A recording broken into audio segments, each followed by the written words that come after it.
I'm Carol, 72, and I can still feel our tiny 70s apartment like it was yesterday. The orange linoleum had that soft, waxy shine, and the ceiling light flickered slightly above, carrying the scent of my mother's cooking. Our record player spun vinyls with crackles that somehow made the music feel alive, and that single couch somehow fit the whole family on Sundays, squeaking under our weight but holding us together. I can still see my kids bouncing on it, laughter echoing off the walls, making the apartment feel bigger than it really was. We didn't have much, just one table, a few chairs, and a set of dishes, but somehow the home felt rich. Rich in laughter, sunlight spilling across the floor, and freedom to move without tripping over anything. Fast forward to today, and something subtle happens as we age. I'm standing in my living room, crowded with boxes and papers I've held onto for decades. My granddaughter used to run freely, but now I worry with every step, there's no safe space for her to play. The apartment that once felt alive now feels heavy, cluttered, and exhausting. That's when I realized I couldn't live like this anymore. Something had to change, and instantly I knew it wasn't just about tidying. It was about reclaiming the light, the space, and the joy that had always been there. I want to share 6 steps that helped me embrace the simplicity of the 70s, without losing the memories we treasure. Before we dive in, picture your own home. Maybe you see decades of memories piled on every surface, corners bursting with someday items. If that's you, tap like and subscribe. This story could inspire your own journey back to calm, space, and simplicity. Here's the first step that made the biggest difference for me. Step 1. Treasure what you use. Back in the 70s, our lives were naturally simpler. We didn't have shelves bursting with gadgets, fancy coffee machines, or rows of appliances we barely knew how to use. We had the things we actually used every day, a sturdy teapot that had been in the family for years, one set of mixing bowls that fit perfectly in the cupboard, and the dishes we carefully set for Sunday dinners. Those dishes weren't just plates. They were a signal that the week's end had arrived, a little ritual that made the house feel alive. I remember the blue floral pattern on our plates, worn slightly at the edges from decades of use, and how the shine of the teapot reflected the sunlight on lazy Saturday mornings. Using what we had gave life a rhythm, and there was a subtle joy in that simplicity that I've been chasing ever since. When I decided to apply this lesson to my own home, I started by looking carefully around every room, taking stock of what I truly touched and used. The fancy teacups from 1972, still gleaming in their original box, hadn't been used in years, stored away as if their presence alone preserved the memory. The old bowls from our first apartment had been sitting on a high shelf, dusty and ignored, so I passed them along to a neighbor who needed them more.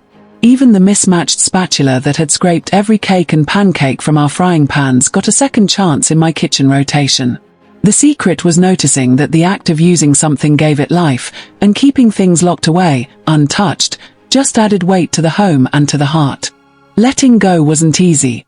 Each item carried stories, whispers of birthdays, holiday dinners, and lazy Sunday mornings. As I lifted a small plate from the cupboard, memories of my children spilling juice and laughing as they tried to carry it without breaking it came flooding back. It felt like discarding pieces of my life, and there were moments when guilt tugged at my chest, whispering that by giving away or putting things aside, I was betraying those years. After 60, something subtle happens. You realize that the objects you hold onto aren't the memories themselves, but the weight of them can quietly steal the joy they once gave you. Then came the turning point.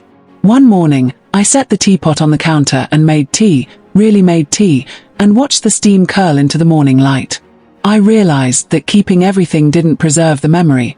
It only trapped it in dust and clutter. When I used the things that mattered, the joy returned instantly. The small, daily rituals of making a meal, pouring tea, or baking a cake became moments I could feel, not just remember. The counter felt lighter, the kitchen brighter, and I felt a subtle but powerful sense of calm that hadn't been there in decades. Here's the goal: as we age, our homes should support movement, peace, and warmth, not hold us hostage to old things. Using what matters allows sunlight to travel across counters, lets the table breathe, and invites laughter back into the rooms. The 70s taught me one of the most important lessons. Life feels richer when we treasure use instead of accumulation. Even after all these years, I still feel that glow when I reach for the right bowl, the right cup, the things that make my everyday life meaningful. That simple, almost invisible joy is what makes space, light, and memory coexist naturally, and it's something anyone can start today, without thinking you need to overhaul everything at once. Step 2. One room at a time. Our living room back in the 70s was one of the most magical spaces in our home. It doubled as a playroom for the kids, a dining area when friends came over, and the hub where our family gathered for evenings filled with conversation and laughter. Somehow, it never felt crowded. We only had a few key pieces of furniture, and every single item had its place. The couch faced the window so we could catch the morning sun, a small bookshelf held our records and magazines, and even the tiny coffee table felt perfectly sized for the space. Everything had meaning, everything had purpose, and because of that, the room felt alive yet calm, open yet cozy. When I decided to bring that feeling back into my home decades later, I realized I couldn't tackle everything at once. It would be overwhelming, exhausting, and probably impossible.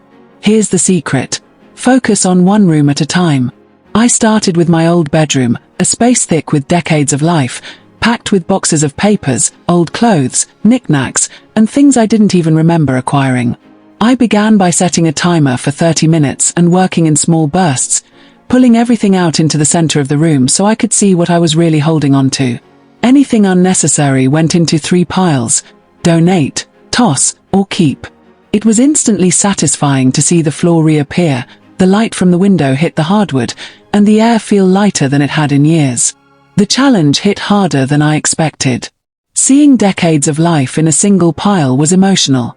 Old birthday cards from the 80s, photographs of my children as toddlers, a scarf I had worn on my honeymoon, they all reminded me of moments I couldn't relive. I caught myself whispering, "Can I really let this go?" There were tears, pauses, and more than a few deep breaths. After 60, something subtle happens. The weight of memories can feel heavier than the weight of the objects themselves. Yet at the same time, you feel an almost electric pull toward freedom, a quiet curiosity about how life might feel without all this clutter pressing in. Then came the turning point. After hours of sorting, the floor finally cleared.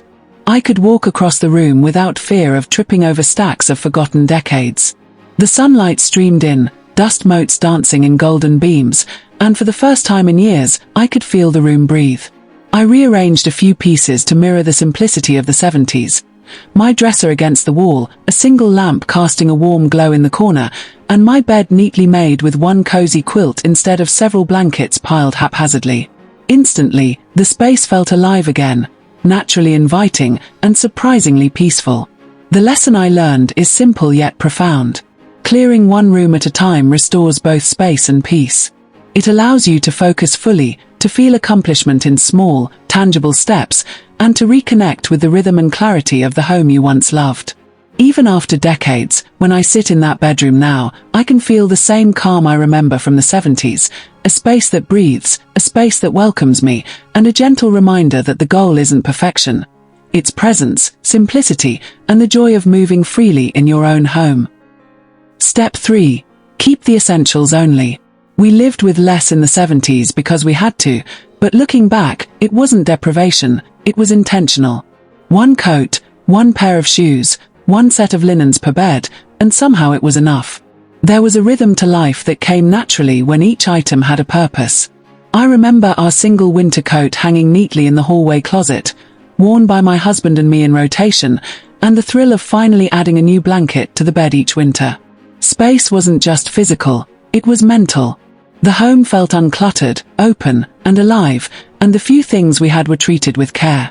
The simplicity created a quiet richness I hadn't appreciated until decades later, when I looked around my current home, weighed down by piles of just-in-case items collected over 40 years. When I decided to apply this principle to my life, I started by taking every room apart, one by one. The secret was noticing what I actually needed or loved, without letting guilt or habit dictate.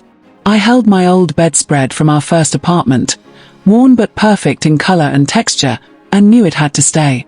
My favorite sweater, soft from years of wear, was kept, while dozens of others that had been tucked away untouched were passed along to friends or charity.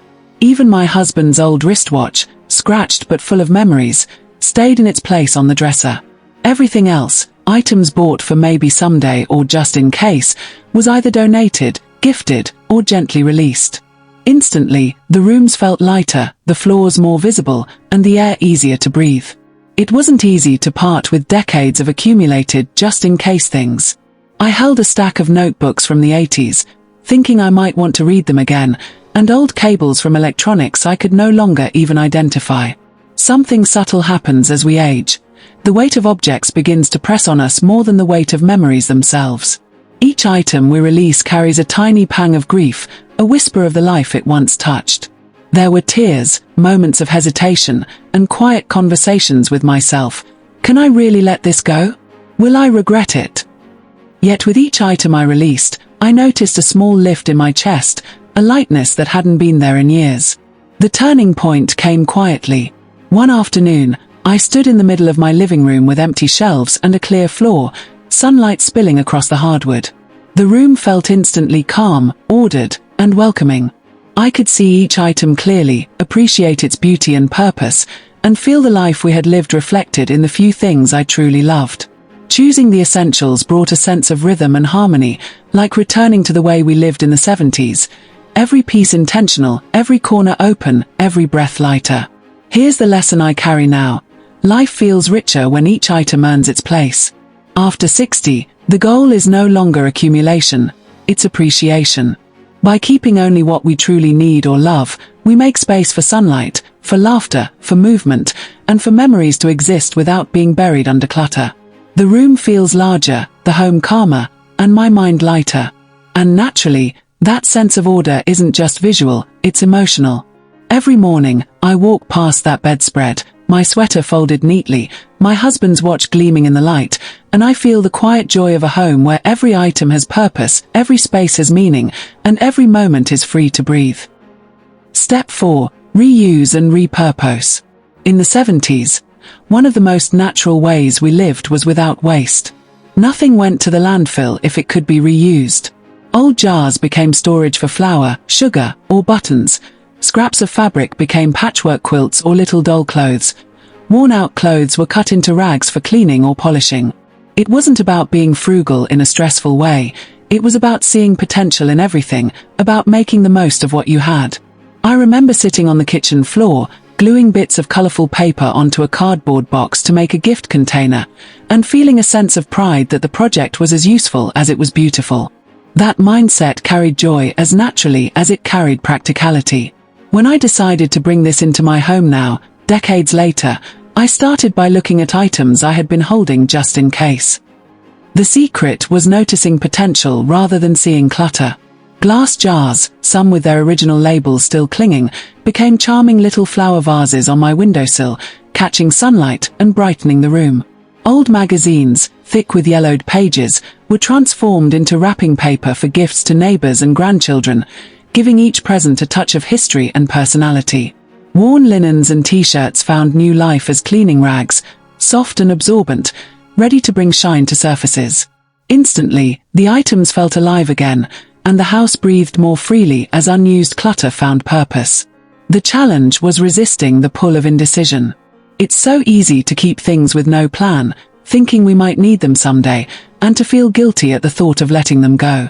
I had stacks of items in the corner for months, thinking, I'll find a use for these eventually. After 60, something subtle happens. Time feels both more precious and heavier at once. The clutter grows quietly, the weight of unused items pressing in, and each day reminds you that letting go isn't just physical, it's emotional. I noticed that just looking at a pile without action created a sense of overwhelm, while repurposing even a few pieces brought a flicker of energy and satisfaction. Then the turning point arrived naturally, in small moments of creation. One afternoon, I took a glass jar and filled it with wildflowers from my garden, placing it on the dining table. The sunlight hit it perfectly, and I felt proud instead of guilty. Another day, I wrapped a gift in pages from an old magazine, and my granddaughter squealed at how cool and different it looked. Seeing these objects transformed, functional, and beautiful, I realized the magic of reuse isn't just about saving space, it's about honoring the story each item carries. Suddenly, each repurposed jar, paper, or rag became a bridge between past and present, memory and daily life. The lesson I learned is simple yet powerful. Reusing keeps memories alive while freeing space. The goal is not perfection, it's connection. When I look around now, the house feels lighter, more intentional, and full of little reminders of a life lived creatively and thoughtfully. The sunlight dances off jars on the windowsill, the warmth of fabric rags is comforting, and even the repurposed magazine adds color and personality to the room. Naturally, this approach doesn't just clear clutter, it nurtures the heart, reminding me that every object can have meaning, that every corner of the home can reflect care, and that even after decades, there's beauty in giving old things a second life. Step 5. Rituals, not possessions. One of the most vivid lessons from the 70s was that our joy didn't come from what we owned, it came from what we did together. I remember Sunday walks down the quiet streets of our neighborhood, the smell of fresh bread wafting from the kitchen, and evenings spent gathered around the radio, listening to shows that made us laugh, cry, or simply feel part of the world. There weren't shelves full of gadgets or endless decor. The warmth of connection filled the space instead. Those traditions, those little rituals, were the heart of our home. They made even the smallest apartment feel rich and alive, teaching me that memories are built through actions, not accumulation. When I started applying this to my life today, I realized how naturally we can recreate that magic, even in a home crowded with decades of stuff.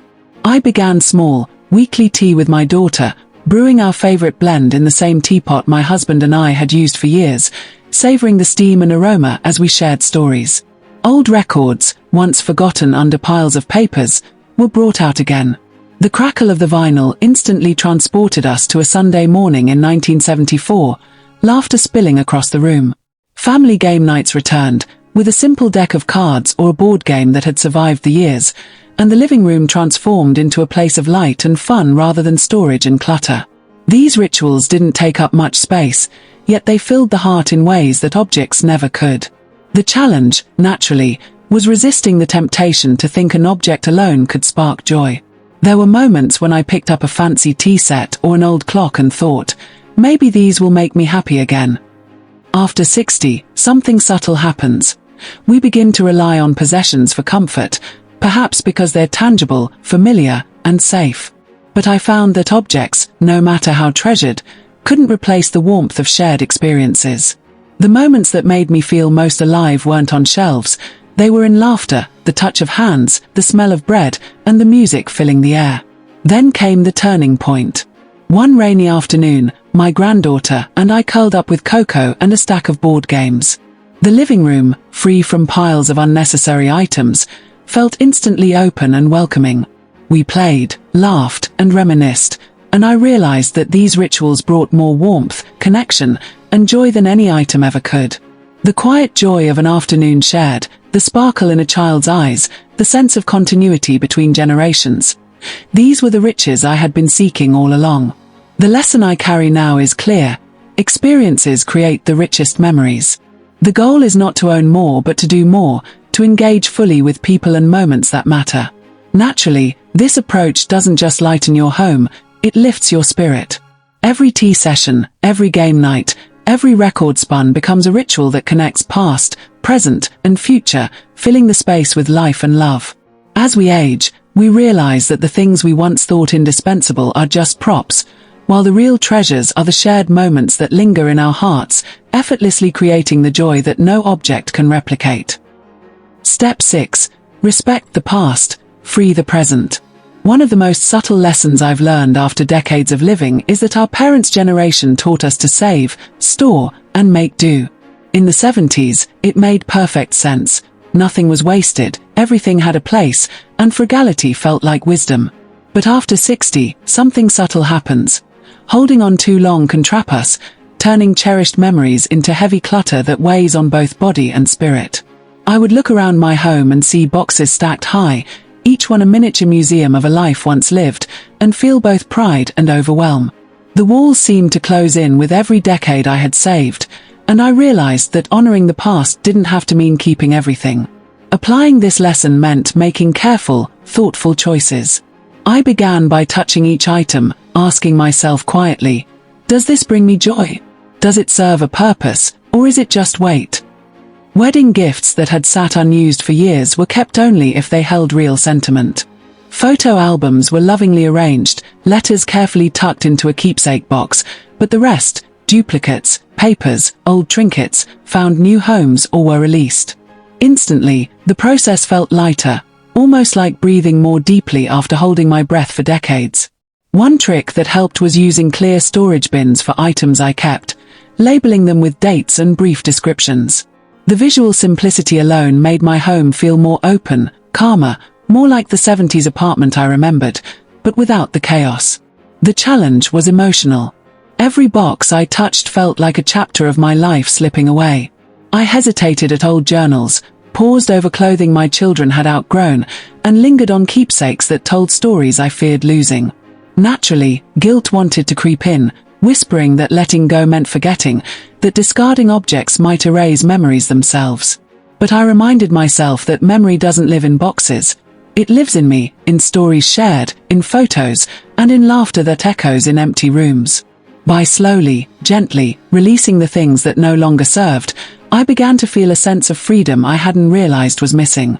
The turning point came in quiet, everyday moments. Walking into my bedroom, cleared of decades of just-in-case items, sunlight poured in through the window, bouncing off freshly folded linens. The space felt open and calm, the air lighter, and a strange sense of joy rose naturally within me. It was in that moment I realized that letting go didn't erase my memories, it gave me room to enjoy them. The wedding gifts, letters, and photo albums I had chosen to keep now held more meaning than ever, unburdened by excess. Each object I retained felt honored, cherished, and intentional. The lesson is clear: you can honor your past while living fully in the present. The goal is not to discard memories but to release what no longer serves your well-being, allowing space for the life you have today. As we age, our homes can either weigh us down or lift us up, depending on how we treat what we keep. Instantly, when I made room, physical and emotional, I felt lighter, freer, more connected to the people I love, and more capable of enjoying the moments that matter now. Respecting the past doesn't mean holding on to every object. It means curating life thoughtfully, so memories breathe alongside the space that allows new joys to flourish naturally. 6 months later, my home feels lighter and alive. The dining table is clear, the spare room bright, sunlight spilling across the floors just like in the 70s. Walking through, I feel calm, proud, and free. Grandchildren play safely, friends visit without worry, and I sleep more soundly. Touching decades of my life was emotional, but the peace I gained was instantly worth it. Here's the secret: honoring the past doesn't mean keeping everything. I kept the wedding gifts, letters, and photo albums that truly mattered, and let go of what weighed me down. One room at a time, focusing on essentials, reusing, and embracing rituals over possessions brought a natural calm to my home. After 60, we realize the memories that matter live in us, not in every object. Which room in your home holds the heaviest memories? What's the first thing you're ready to clear? Share your story. I read every comment. If this gave you courage, tap like and subscribe. Let's age with wisdom, space, and joy, one gentle step at a time. It's never too late to create a home that feels as peaceful as the best days you remember. You've got this.